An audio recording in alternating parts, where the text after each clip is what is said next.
A Buddhist monk and his disciple used to live in a forest in a hut. The Buddhist monk was old, and his disciple was still young. The old Buddhist monk was a very meditative person. When he sat for meditation, he would meditate for 2 days at a time. These old Buddhist monks had a very unique power.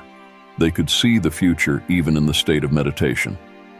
One day, while meditating, the old monk saw that, on the 8th day from that day, his young disciple would die. He called his disciple to him and said, "I grant you leave for the next 7 days. You can stay at your home during this time." The disciple happily asked, "Is it true, teacher?" The guru replied, "Yes." The disciple, smiling, said, "I have been feeling like meeting my family members for the last several days." The master responded, "Okay, you can go. But remember, you have to be back here by the evening of the 8th day." The disciple nodded in agreement and said, "Okay, teacher, I will be back. But please take care of yourself.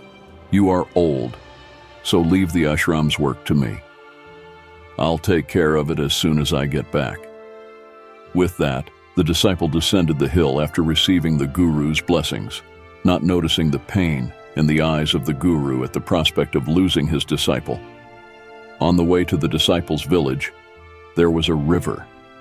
On the bank of the river, there was an anthill teeming with millions of ants. Some ants were continuously entering the hill while others were coming out. Occasionally, some ants would collide with each other and then change their course. The disciple stood there for some time, watching the ants with joy. Suddenly, he noticed the rising river water, and the waves were getting closer to the ant hill. He realized that millions of ants would be killed. Without hesitation, he removed his upper garment, scooped up soil, and created a barrier around the anthill.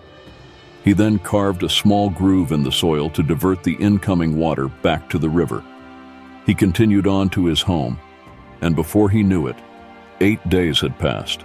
On the 8th day, he remembered that he had promised to return to the ashram by that evening. He made preparations that night and set out for the ashram the next morning, hoping to arrive before evening. Evening came. Sitting in the ashram, the guru thought, "Today is the 9th day. My disciple must have left this world by now." He was saddened that he could not see his disciple one last time. While contemplating, he saw a figure approaching. He looked closely and was shocked to see his disciple. He ran and embraced him, bewildered at how he could still be alive. He asked the disciple to recount his activities since leaving the ashram. The disciple told the guru about the ants he had saved. It didn't take long for the guru to understand that the disciple had been rewarded with a long and happy life for saving the lives of countless ants. The guru spontaneously said, "Karma definitely comes back." The disciple didn't grasp the meaning of the guru's words, but he didn't inquire further and quietly resumed his duties at the ashram. In life, the easiest way to live happily is to do good deeds. Like in this story, it's not guaranteed that good deeds will extend our lives, but they will certainly reduce sorrow and hardship. Karma operates on a simple principle. Whatever we do, whether good or bad, comes back to us many times over. To do good deeds, we don't need money, nor is saving a life the only good deed. Even small acts of kindness or providing comfort to someone in pain are good deeds. Just as doing wrong brings guilt and sorrow, doing good brings happiness.